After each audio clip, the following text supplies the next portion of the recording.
Nuevamente, cordiales saludos a los señores cadetes de segundo año de la Escuela Naval.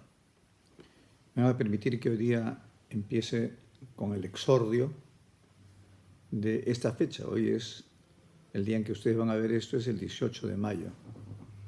Y el 18 de mayo se cumplen 100 años del nacimiento de San Juan Pablo II, Karol Wojtyła. Hay que decir que es un hombre santo que realmente a su oración, a sus ideas, a su pensamiento, Europa dio un cambio en cuanto a su estructura política. Un recuerdo muy especial. Yo sí me encomiendo y le rezo a San Juan Pablo II, incluso en esos tiempos de pandemia. Bueno, empezamos con eso y continuamos con nuestra clase. Yo me he hecho unos esquemas y vamos a ir comentando unos temas que son sumamente importantes, que tienen que ver con la persona humana. ¿No? Vamos a seguir con la persona humana. Entonces hay unas notas características en la persona humana. Quisiera recalcar una en particular. Una. Son, vamos a ver, 4. La persona humana ya hemos visto lo que es. Es una sustancia individual de naturaleza racional. La persona humana es espiritual, es material. Yo le pongo especial énfasis en que es individuo, es individual, es social. Bien, es el punto de referencia de todo. Vamos a ver unas notas que definen a la persona. El título que voy a hablar ahora es Notas características que definen a la persona humana. Y siempre hago la salvedad de persona humana porque también Dios es persona. Bien. Hay uno importantísimo, señores. La persona humana tiene como nota característica, tiene su intimidad. La persona humana, leo, de este extraordinario autor, que es Ricardo Yepes, dice, la primera nota, hablando de la inmanencia de la persona, que la persona siempre es la misma, o sea, ustedes desde que tienen uso de razón, desde que nacieron, y yo también, jóvenes, adolescentes, adultos, más adelante oficiales, tal vez padres, madres de familia, en fin, la persona es la misma. Leo a Yepes, la persona permanece la misma. Inmanente es lo que se guarda en el interior. Y hay ciertas operaciones inmanentes. Por lo tanto, dice, en primer lugar, la nota característica es que la persona tiene intimidad. Y lo más profundo, la intimidad indica un dentro que solo conoce uno mismo. Cada uno tiene derecho a su intimidad y nadie puede violar esa intimidad de la persona. El hombre tiene dentro lo que es para él y se abre hacia su propio interior en la medida en que se atreve a conocerse a sí mismo. Entra en la profundidad de su alma. Yo, ¿qué soy? Ser humano. ¿Quién soy? Mi nombre y apellido. Entonces la intimidad es que yo tengo que conocer qué es lo que hay en lo más profundo de mí. A veces uno no lo conoce. Tener interioridad quiere decir que, por ejemplo, mis pensamientos no los conoce nadie. Tener interioridad es un mundo interior abierto para mí y que está oculto para los demás. Es en lo más profundo, en la intimidad. Y es una apertura hacia adentro. Y en esa intimidad es donde yo soy auténticamente yo. Y nadie tiene derecho por qué hurgar en mi intimidad. Intimidad de pensamiento. Y además uno tiene derecho a que en ese profundo de cada uno aparezcan las realidades que uno en su conciencia va conociendo. Por lo tanto, la intimidad de la persona es que él va haciendo un acopio, él o ella va haciendo un acopio de sus vivencias, realidades inéditas. ¿Bien? Ahora bien, esas realidades que cada uno tiene, según la característica. La primera es intimidad. Notas que definen a la persona. Uno, la persona tiene intimidad. Pero como tiene libertad, puede manifestar esa intimidad. Entonces, uno puede sacar de su intimidad y dar a conocer y mostrarse a sí mismo. Mostrar las novedades, dice Yepes, que tiene. Es un ente que habla, que se expresa, que muestra lo que tiene dentro. Con la palabra y el acto nos insertamos en el mundo humano. Esto es como un segundo nacimiento. Es decir, que esa manifestación quiere decir que yo soy dueño de dar a conocer o no mi intimidad. Por eso es que hay una natural reserva en las cosas que son personales, familiares. Tanto así que ese viejo refrán que nos decían a través de nuestras abuelas, la ropa sucia se lava en casa. Y lo no sucio, es decir, hay temas que no son de incumbencia de nadie. Cuando una persona está despersonalizada, habla sandez y media. No tiene reserva de lo que pasa en su hogar. Yo conocí una vez una persona, un señor que ya murió, una muy buena persona, mayor que yo. Y me decía ese señor que, por ejemplo, 6 hijos tenía, porque la muerte, los 6 hijos están vivos, 5 hijos viven. Me dice, a mi casa viene quien yo invito. Y a mi casa, cuando alguien viene, tiene un sitio donde estar, que es en la sala, en el living, en el comedor. Y precisamente por intimidad, me decía, por ejemplo, los amigos de mis hijos no entran a los dormitorios, ¿no? Y ese señor tenía 3 hijos hombres y 3 hijas mujeres, bien seguidos. Y los amigos no entran a los cuartos, no entran a los dormitorios. Es parte de la parte privada, la intimidad del hogar. Entonces uno no tiene por qué estar todo el tiempo llevando una casa como si estuviera en un hotel, entra y sale, ¿no? Es decir, que la persona puede dar a conocer su intimidad, ¿no? Porque es dueño de sí mismo, ¿no? Uno es dueño de su intimidad. Y esta libertad con la que uno puede manifestar su intimidad. Yo me había apuntado por acá una frasecita que la voy a volver a repetir después. Cuando uno habla de su intimidad ante unas personas, tiene que haber una razón justificada y sobre todo de una confianza. La palabra confianza viene confidere, con fe, tener confianza. Y en ese entorno de confianza uno puede hablar y conversar, ¿no? Y podríamos decir por eso que la intimidad y la manifestación de la intimidad indican que el hombre es dueño de ambas cosas, de su intimidad y de hablar o de no hablar.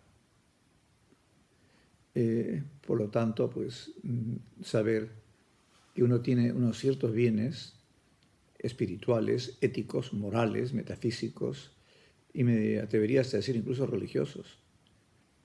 El hogar, por ejemplo, es como un templo. El hogar donde están mis padres, mis hermanos, es sagrado. Entonces, la intimidad del hogar pertenece a que la persona tiene dentro de sí esos aspectos que solo él conversa. Incluso, por ejemplo, yo podría decir, yo sé, no sé en el caso de ustedes cómo será, cuando ustedes eran más chicos, de repente papá y mamá hablan temas de la familia no delante de los hijos, no por secreteo, sino porque los esposos pues tienen unos temas que ver cómo va la familia y no hacen copartícipe de toda la intimidad matrimonial. O de repente no sabrán si el papá pues tiene una hipoteca sobre la casa, si alcanza la plata, si no alcanza, si los impuestos. Hay cosas que son propias de los cónyuges y que en algún caso los hijos mayores pueden participar, ¿no? Entonces, podríamos decir que esta capacidad de la intimidad y de manifestarla es que ahí es donde entra la libertad. Yo elijo hablar o no hablar, conocer, dar a conocer, intercambiar, ¿no? Y podemos decir que en este punto es donde entra el aspecto del amor. Ya hemos definido el amor como esa capacidad constante de desear el bien conveniente a la persona amada. Amor va con bien, amor va con verdad. Pero justamente cuando uno manifiesta su intimidad, cuando hay esa capacidad de dar, es una nota definitoria, capacidad de dar, podemos decir que ese amor es un regalo esencial. Vamos a ver un punto muy sencillo. Supongámonos que de repente viene una persona que ustedes nunca han visto y le dicen, fíjate, este es tu primo Pepe que vivía fuera. Y de repente, pues el primo Pepe, del que nunca he oído hablar, no lo conozco, no lo he visto, es mi primo hermano, pero no puedo decir pues que es mi amigo, lo acabo de conocer ahorita, porque hay afinidades que son más fuertes que las consanguinidades. Las consanguinidades ahí están, pero se van cultivando. Pero hablamos ya de ese amor que es un sentido de darse a los demás, pero en un determinado momento, podríamos decir desde el amor a Dios, el amor a los padres, el amor fraterno, el amor cuando un hombre se enamora de una mujer y una mujer se enamora de un hombre. Y como siempre digo mis palabritas, creo que la vez pasada conversamos, en la palabra enamorado en el Perú tiene un sentido. Pero si la palabra la desarmamos, enamorado es en amor con. En amor con. Podríamos decir que los santos son hombres y mujeres enamorados de Dios. Hace poco me he hecho llegar a algunos oficiales de la escuela e incluso a algunos almirantes y voy a pedir al Gaete Garantini que se los lea, si es posible el día de hoy, algunos aspectos no conocidos de la vida del héroe nacional, Enrique Palacios. Creo que lo voy a, para no perder tiempo, creo que voy a atreverme a leer ahorita esto, porque es una cosa que ha removido a mucha gente. Lo voy a leer. La historia no tan conocida de un gran héroe peruano. Enrique Sixto Palacios de Mendiburo pudo ser, al igual que Alfonso Ugarte o Ramón Zavala, lo que el argot peruano denomina pituco, es decir, el niño bien, de clase acomodada, que da muestras de su estatus en su vestimenta, aspecto exterior y conducta. Por su portentoso físico, pudo ser también un don Juan empedernido. En realidad no fue ni lo uno ni lo otro. Todo lo contrario. Fue Enrique Palacios un hombre sensible, humilde en su conducta, disciplinado en sus objetivos y un convencido patriota al extremo que se enroló desde muy joven en la Marina Guerra del Perú. Tenía solo 14 años cuando en febrero de 1866 enfrentó a la escuadra española en el combate naval de Aptao, 14 años. Y siguió una destacada carrera naval que se vio interrumpida en 1870, cuando solicitó su pase a la situación de disponibilidad para dedicarse a actividades privadas, donde logró amasar una pequeña fortuna. Sin embargo, en abril de 1879, al estallar la guerra con Chile, pidió ser reincorporado al servicio activo. Una vez readmitido, renunció al salario que le correspondía como oficial y comprometió 100 soles de oro mensuales de su propio peculio, una cantidad cuantiosa para esa época, para contribuir a los gastos de la unidad a la que se le asignó. A bordo del blindado Independencia participó en el combate naval de Punta Gruesa. Luego pasó al Huáscar, donde permaneció hasta el 8 de octubre, día del combate naval de Angamos, que enfrentó a los acorazados chilenos Cochrane y Blanco Encalada con el blindado peruano Huáscar. Mucho se ha escrito y hablado del citado combate y del heroísmo de sus oficiales y tripulantes. Muerto el almirante Grau, sin embargo, diversos testimonios dan cuenta que, sin desmedro de otros, de lejos, el oficial que demostró mayor arrojo y valentía fue Enrique Palacios. Y esa es la historia no tan conocida a la que he de referirme. No escribo yo esto, sino un señor. En febrero de 1880, o sea, después del combate de Angamos, 5 meses después del combate de Angamos, el doctor Rodolfo Serrano, segundo cirujano a bordo del acorazado chileno Cochrane, recibió una carta al ex legislador e historiador chileno Benjamín Vicuña Mackenna, quien se encontraba recopilando información para el libro que estaba preparando para la Guerra del Pacífico, sobre la Guerra del Pacífico, el cual saldría a luz una vez concluido el conflicto. Vicuña Mackenna deseaba corroborar cuán ciertos eran los relatos que circulaban entre los marineros peruanos y chilenos que se enfrentaron en Gamos sobre la increíble valentía exhibida por el teniente Enrique Palacios. Vicuña Mackenna recurrió a Serrano por haber sido aquel no solo testigo presencial del combate, sino por haber atendido a Palacios en sus últimos días de vida. Combate 8 de octubre de 1879. El 19 de marzo el doctor envió su respuesta, algunos de cuyos párrafos procedo a reproducir. El médico que atendió a Enrique Palacios. Distinguido señor, se dirige a Vicuña Mackenna. Paso a cumplir el encargo que me hizo sobre los detalles de la muerte del teniente Palacios del Huáscar peruano. Comillas. Como actor del memorable hecho del 8 de octubre, puedo garantizar a usted que todos los datos que esta carta contiene han sido vistos por mí u oídos por mí en el mismo momento del combate, sin comentarios ni tiempo para que se metamorfosee. Como es público y efectivo, siguen las comillas, Grau murió en la fase inicial del combate por una bala del Cochrane que pegó en el Huáscar, bala que penetró en la torre del comandante, no dejando de él más que un pedazo de pierna y sus dientes que se encontraban en las ventanillas de la torre, y un pañuelo de lacré de seda que usaba el día del combate. Un antiguo guardián del Cochrane, apellidado Brito, fue el primero que dio con aquellos restos y que por las declaraciones de Garrison y Tábara se supo que eran de Grau. Muerto el almirante, sucedieron en el mando Aguirre, Ferré y Rodríguez, que no tuvieron tiempo de dar mayores órdenes, pues no duraron vivos ni 30 minutos. Cuando el teniente segundo Enrique Palacios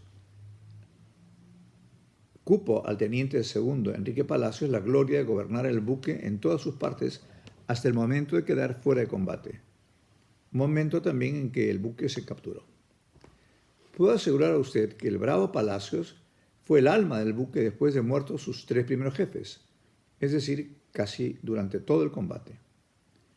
Encargado de tomar las distancias, su puesto era la torre de baterías.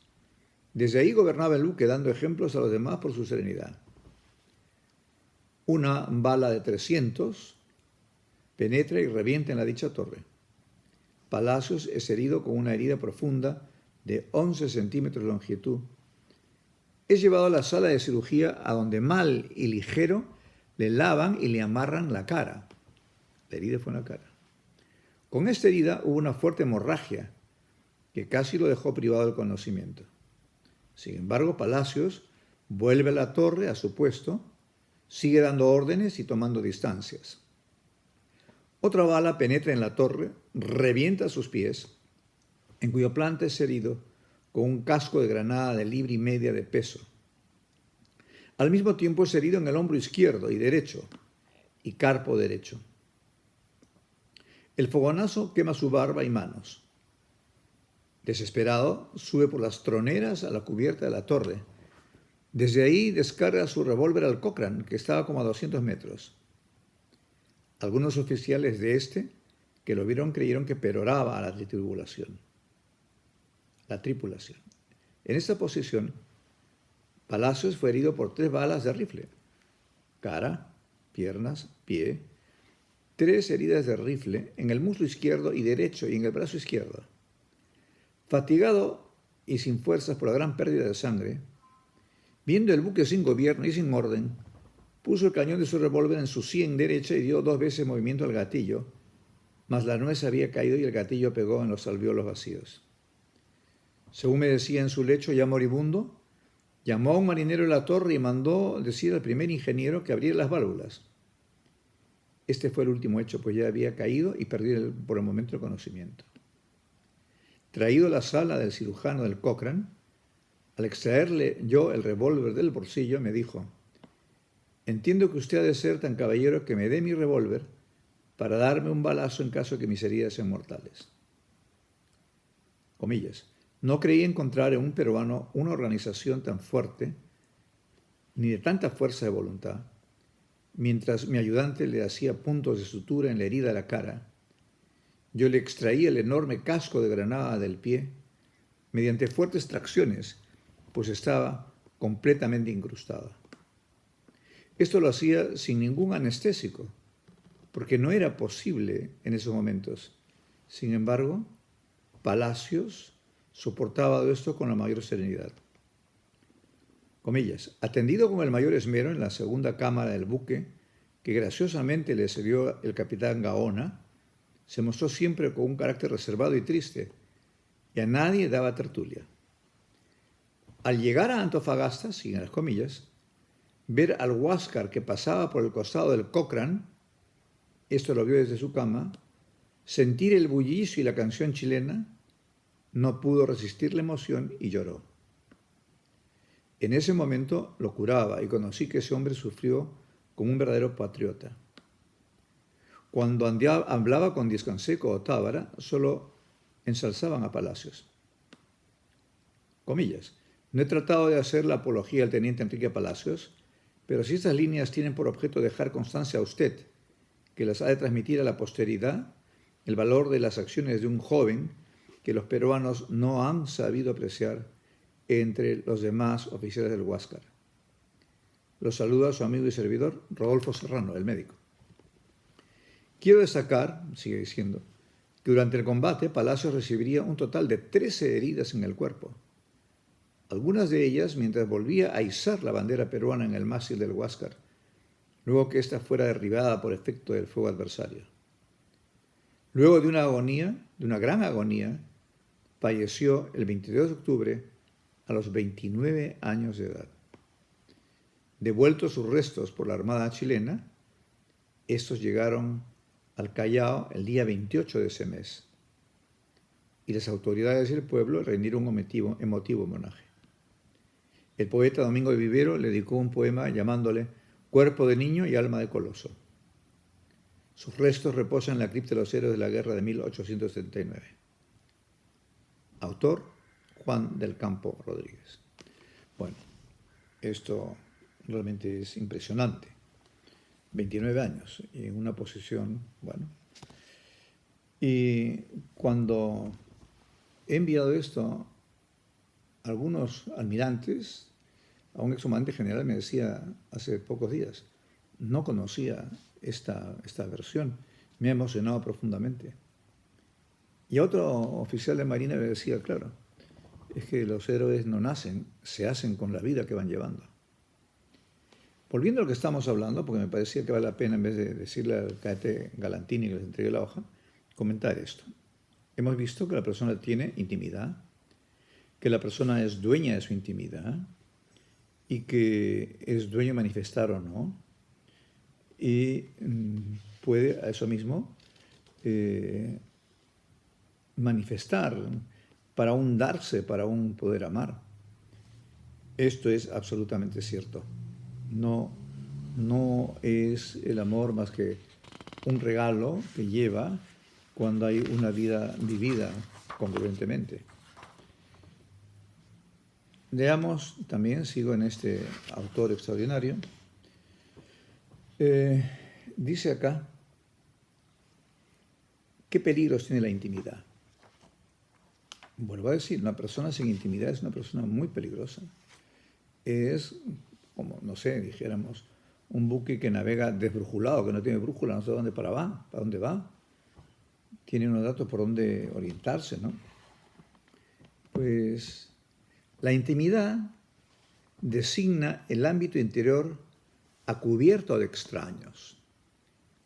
Es decir, mis compañeros de camarote, mis amigos, mi hermano hueso, incluso la enamorada, no tiene por qué conocer aspectos que son del cogollo más interno, la vida de familia, de esposo, ya es distinto.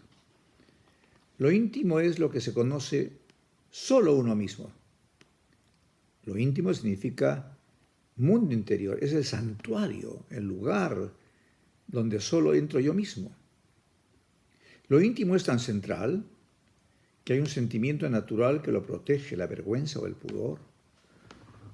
Hechos. Yo decía a los cadetes adoctrinadores, les suelo decir, que cuando están con los aspirantes en el periodo de adoctrinamiento, supongamos pues que un aspirante en esos días pues que llega, que está todavía con la presión del adoctrinamiento, le cuenta al cadete adoctrinador un problema familiar, personal de alguien en su entorno. Bueno, pues no es para que el cadete adoctrinador lo cuente, lo obliga a guardar silencio en una natural discreción. Pues la vergüenza o pudor es el sentimiento que surge cuando vemos descubierta nuestra intimidad sin nosotros quererlo, ¿no? Y la vergüenza no parece por hacer algo malo, sino porque se publica algo que por definición no es público. Así, por lo tanto, pues la vergüenza es un sentimiento muy acusado, ¿no?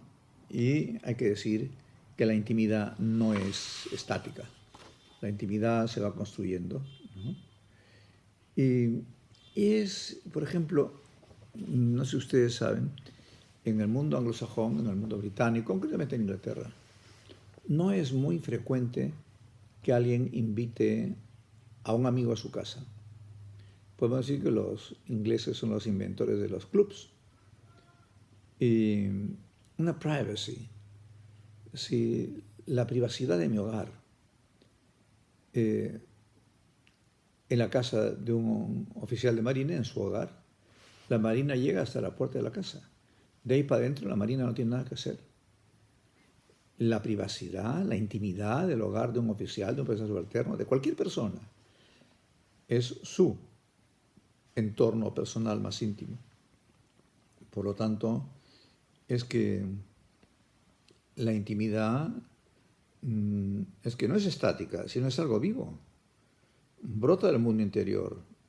Es decir, porque soy yo, porque soy un alguien, porque tengo una honra, porque tengo una historia. Quien a los suyos parece, honra merece. Por lo tanto, en esta manifestación hay que darse cuenta que las personas no son intercambiables. No hace mucho, ahora unos 6 meses, conversando con una persona de alta jerarquía en la Marina, mientras yo conversaba con este señor en actividad de alta jerarquía en la Marina, yo mientras hablaba con él en su oficina, le miraba sus caponas y lo miraba en la cara. Y bien, después de un rato ya le dije, almirante, quiero decirle que con estos soles que usted tiene acá, si usted hace así, no va a ir con rodeos, era la mente Cerdán con el que yo estaba hablando, el señor comandante general de la Marina. Yo explico esto a los cadetes.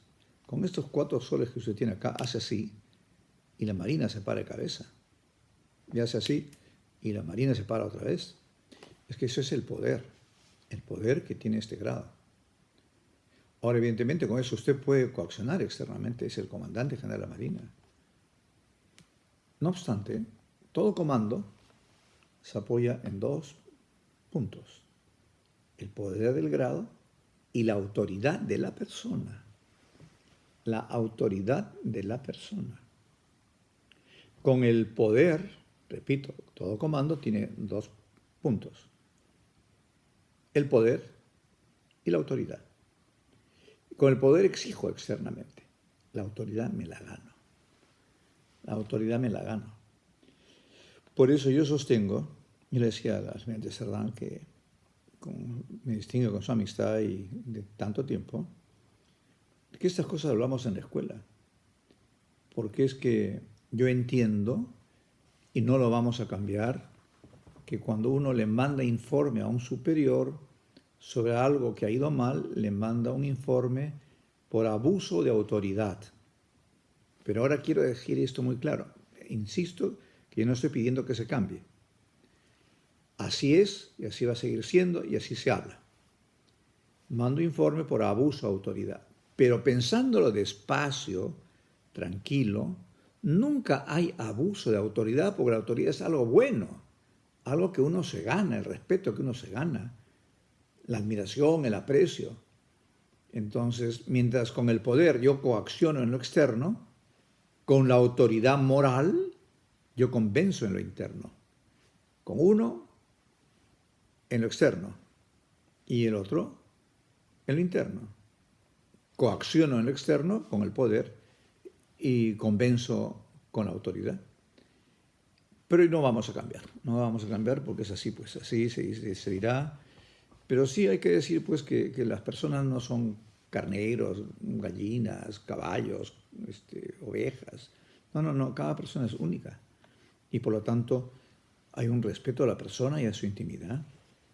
Entonces no son objetos de conversación. Y yo digo sencillamente, al que le caiga el guante que se lo chante, como dicen. Señores cadetes, cuando vuelven de su franco, bueno, ahora no hay francos porque están en esta situación, ¿no? Pero normalmente yo me pregunto, yo no he sido cadete, pero casi un cuarto de siglo acá. Cuando vuelven del franco, pregunto, ¿no será que se ventila la intimidad y se cuentan hazañas del fin de semana o se cuentan aventuras, reales o ficticias, y donde se está chancando, de repente, la buena fama y el buen nombre de una chica o de un chico, según los casos? Pues hay que ser consciente. Esta frase, dos frases que yo he oído que son muy sabias, la voy a repetir despacio, cadetes. Uno es dueño de lo que calla y esclavo de lo que dice. Uno es dueño de lo que calla y esclavo de lo que dice. Por lo tanto, antes de hablar hay que pensar. ¿Qué voy a decir? ¿A quién lo voy a decir? ¿Por qué lo voy a decir? ¿Qué circunstancias me llevan a decir esto? No es que uno es más amigo de sus amigos porque cuenta todas sus intimidades. No, está mal, mal, mal, mal, mal, mal. ¿No? ¿Saben que si ustedes tienen, los señores cadetes varones, a lo mejor tienen un aftershave, ¿no? Un agua de colonia, pues puede afeitarse, ¿no? Cuando uno tiene un perfume, y las mujeres también tienen perfumes muy finos, son unas tapas que se llaman esmerilada, que la tapa es de vidrio, ¿no? Entonces, si yo un perfume lo dejo abierto, el líquido queda, pero la fragancia se va. Se volatilizó, se desvaneció el perfume. Una persona que no tiene intimidad no tiene consistencia interna, que no respeta su intimidad, que tiene que ser consciente que no lo íntimo, lo más mío de mí, ¿no? Y por lo tanto, uno es dueño de lo que calla y esclavo de lo que dice. Y también hay otra frasecita muy clara, ¿no? De haber callado, nunca te arrepentirás. De haber hablado, muchas veces sí. Por lo tanto, hay que pensar antes de hablar, hay que tener en la cabeza, ¿no?, unos aspectos fundamentales que uno dice, bueno, a ver, ¿en qué estoy? Y en eso que estoy, tengo yo que ser consciente que vivo en un mundo de interrelación. ¿Somos independientes o somos interdependientes? Independiente o interdependiente. Pararemos unos instantes.